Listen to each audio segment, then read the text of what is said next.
Fala pessoal, voltamos com mais impressões de Dungeon Ideais, segunda temporada, episódio 5 e episódio 6, onde as coisas, bom, principalmente no episódio 6 ficaram calientes. E muita gente ficou completamente embasbacada com a profissão da nova heroína principal da história. É realmente um negócio que você não vê todo dia. Eu chamaria teu autor de muito corajoso, mas aí...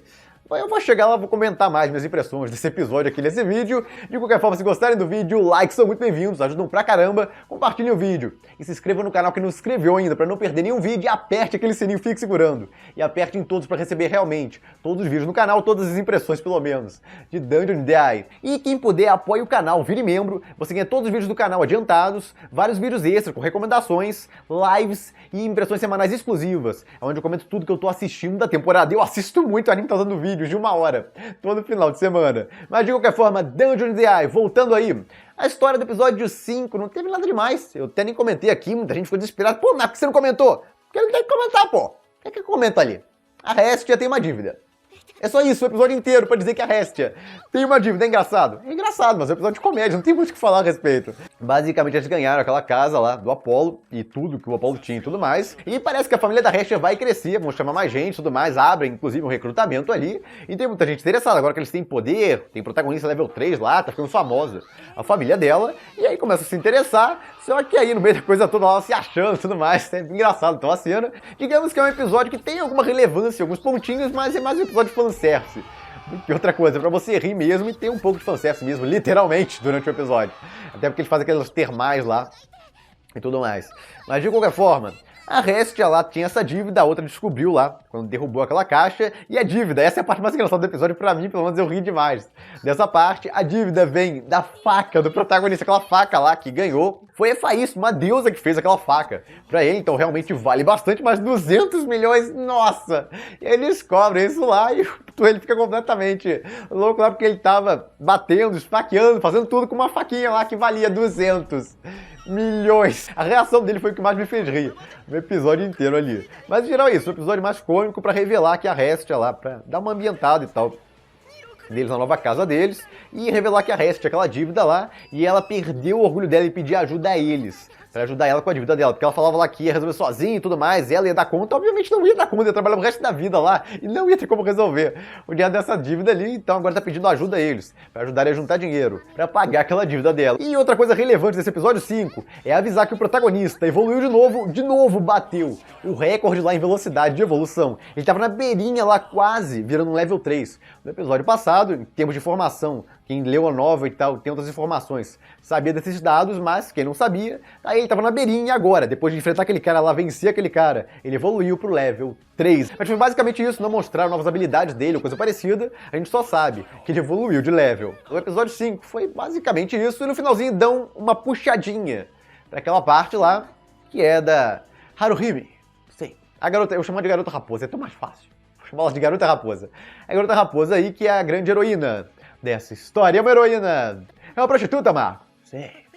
Muito interessante isso, né? Uma heroína que não é pura e tal, seria um negócio super interessante. Se o autor é o autor, né? Ela desmaiou vendo o protagonista, vendo, digamos, a clavícula ali de um homem. Isso já deixa bem óbvia a resposta para uma certa pergunta que muita gente está fazendo. Por Marco, ela deu para um bando de homens e tal, ou não? Na verdade, ela é pura ainda de alguma forma. Tem um bando de histórias com esse clichê. A mulher parece que dá para todo mundo e tal, mas na verdade é pura de alguma forma. Qual das duas cai essa personagem aí? Quando ela apareceu, eu já fiquei... esse autor eu acho que ele não vai ter coragem de fazer. Bom, a resposta eu vou dar no final do vídeo para evitar spoilers aqui. Então eu dou resposta lá. Quem já viu muitos animes ou leu muitas novelas e tal, deve ter notado que valorizam muito a pureza das heroínas na maioria dessas histórias. Então mesmo aquela mulher lá que parece descolada e tudo mais, muitas das vezes é super pura, é virgem ou algo parecido. E aí você fica na dúvida, pô, o autor teve coragem de fazer um negócio diferente com essa aqui? Ou não? Foi como passou pela cabeça, e a de vocês também deve estar passando na cabeça de alguns. Eu vou chegar lá no finalzinho do vídeo. Mas de qualquer forma, é um negócio interessante de discutir, porque em muitas obras, animes ou light novels, eles consideram muito importante, aparentemente os japoneses valorizam muito a pureza da heroína. Em séries de TV, tem várias heroínas que dormem com um bando de gente até encontrar seu príncipe encantado e tal, que vai ser o par romântico. Pro resto da história, nossa, ela já dormiu com um bando de outros homens antes, ou ao contrário, o cara já dormiu com várias mulheres antes de chegar na heroína principal lá, que vai ser o grande amor dele. Game of Thrones seria um caso de uma série dessa. Mas os japoneses têm uma visão bem mais pura da coisa toda. E heroínas puras são mais valorizadas, geralmente, do que heroínas, bom, prostitutas. Basicamente, elas eram pro bando de homem e tal, e aí não são tão valorizados, o público pode não gostar disso e tudo mais, ficar meio enojado. Tem muitas coisas que podem cair nesse negócio, e eu não vejo nada demais, honestamente. Era uma profissão dela e tudo mais, e ela pode sair dessa profissão, virar realmente uma garota que gosta do protagonista, vai seguir ele. A partir dali, sair da profissão dela, seria interessante. Eu fiquei pensando em um bando de coisas quando eu vi. Esse negócio aí tinha várias possibilidades interessantes. E bom, eu fui direto pra essa heroína, mas basicamente, antes disso, tem uns negócios que chamou a atenção também. Bom, aqui ela tá saindo lá, porque falam com ela no episódio anterior, que tem uma amiga delas, aparentemente, que tá naquele distrito lá, e elas estão indo atrás dela. Você fica se perguntando quem diabos é essa amiga dela. E bom, as duas vão procurar a amiga delas, naquele local lá que é basicamente o grande bordel da cidade, o local onde tem a família bordel, vou chamar assim. É uma família aparentemente toda formada por amazonas que ficam pegando um bando de homem lá. É basicamente o que elas gostam de fazer, inclusive elas são bem agressivas, isso eu achei interessante, porque elas, a cultura delas, das Amazonas, elas vão e capturam homens para servirem. Aí elas serviram, no caso, fazer de crianças e tal, bebês, mas elas vão e capturam em vilas e tal. Elas, no caso, em vez de capturarem mulheres, é uma reversão da coisa toda, elas capturam homens para servirem de escravos sexuais, pelo menos é o que deu a entender ali. Mas tem mulheres normais, ali também é um distrito onde tem vários tipos de mulheres. E uma coisa que me chamou a atenção, reparem, como tem um bando de designs de mulheres bonitas. Nesse episódio deve ter dado um trabalhão pro designer, porque é muita mulher, geralmente. Eles mostram de longe só, e aí no foco no rosto e tal, o rosto bem mal desenhado e tal, tem um bando de mulheres random. Geralmente as bem desenhadas, são só bem pouquinhas, só as principais da história. Se dão um trabalho de desenhar direito, fazer um design mais decente. As designs random, você nota na hora, o design é bem tosquinho e tal, nesse episódio. Focaram em fazer um bando de mulheres, porque tinha que ser mulheres que chamavam mais atenção, obviamente, estavam bem maquiadas pelo menos. Então eles iam andando lá e eu tava assustado, porque quanta mulher bonita estavam mostrando ali sem parar. Deram um trabalhão pro design e tal, pra fazer um bando de mulher, desenhar um bando de mulher.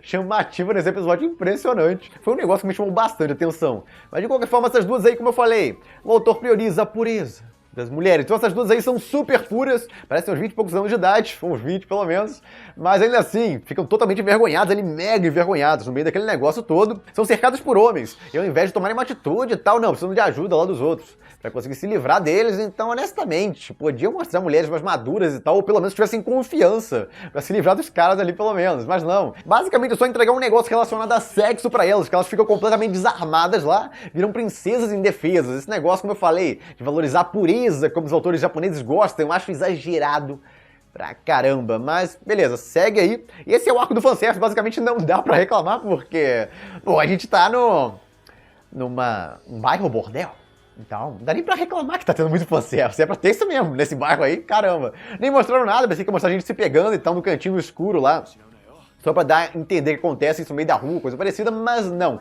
É um negócio mais organizado, lá tem quarto e tudo mais, inclusive capturam. O protagonista se perde do grupo dele lá e uma das Amazonas captura ele lá, se interessa por ele e acha ele bonitinho, porque todo mundo quer o protagonista nessa história.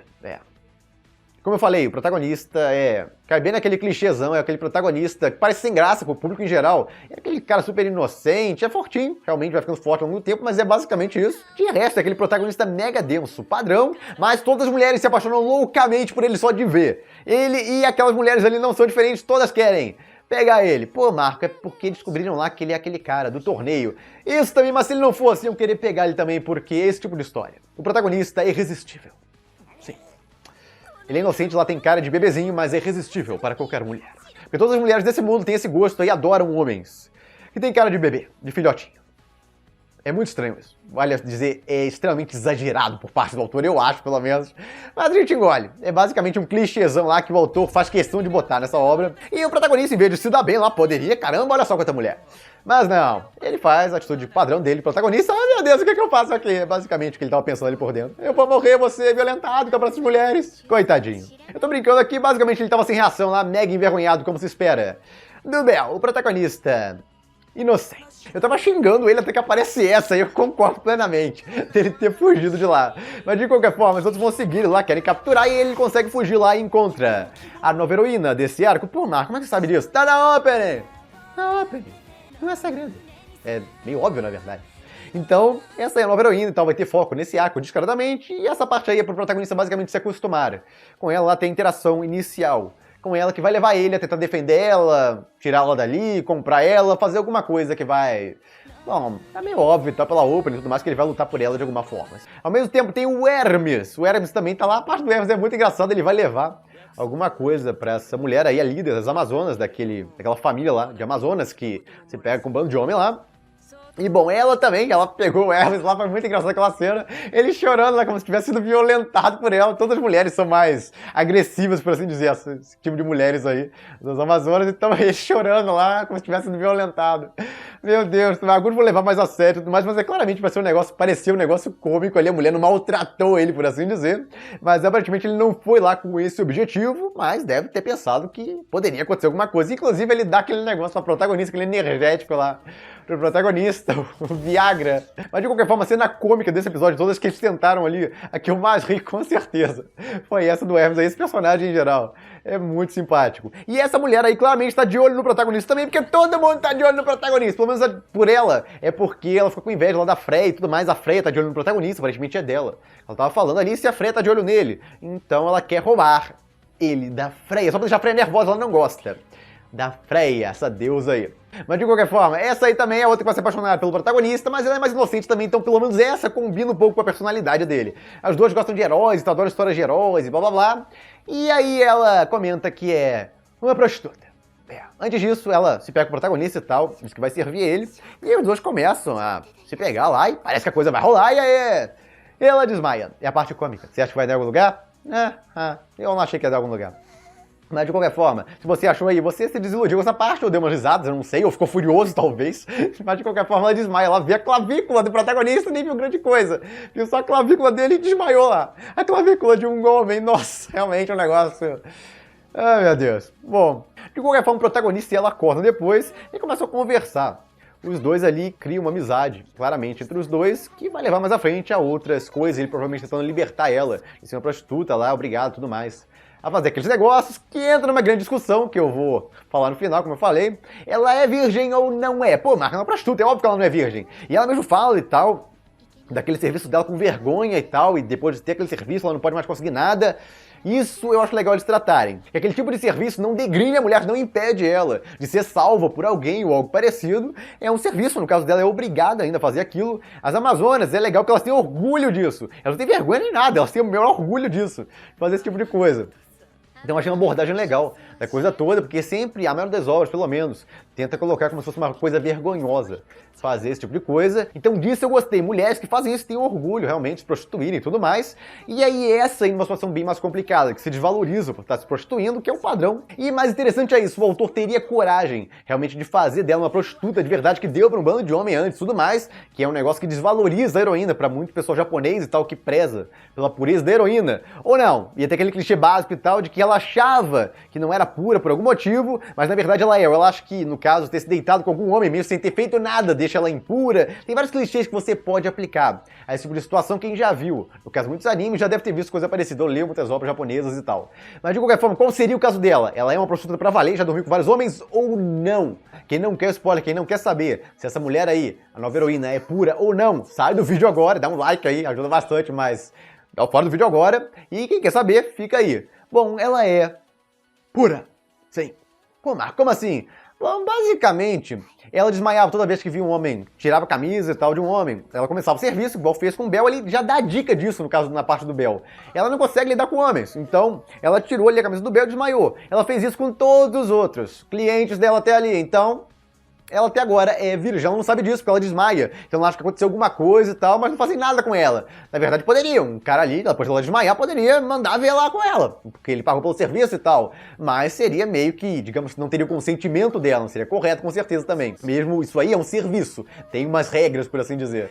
Então, de qualquer forma, ela acha que não é mais pura, mas é ainda pura. Então o autor não teve coragem. Achou que o autor teve coragem de botar uma heroína que não é pura na história? Não, a heroína dele é super pura. Então, tá aí. A prostituta que não é prostituta, na verdade, acha que é.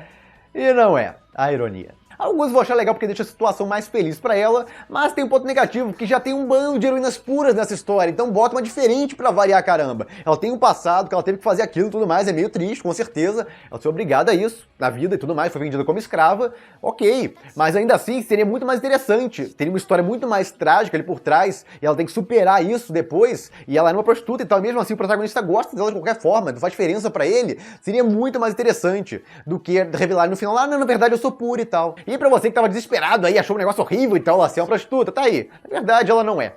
É basicamente uma trollagem lá do autor. E bom, quem tá achando a história meio devagar e tal, muito tranquila, calma que ela vai esquentar. Nos próximos episódios, esse aqui foi uma introdução a esse novo arco e a partir de agora, a coisa vai ficar mais quente. Sim, eu sei, estou pensando besteira, porque com esse episódio não tem como não pensar besteira quando eu falo quente, mas eu quero dizer, em termos de ação, em termos de movimento da trama. E bom, é basicamente isso, eu fico por aqui, se gostaram do vídeo, dê um like, compartilhem, se inscreva no canal que não se inscreveu ainda, apoie o canal quem puder, vire membro, e eu vejo vocês no próximo vídeo.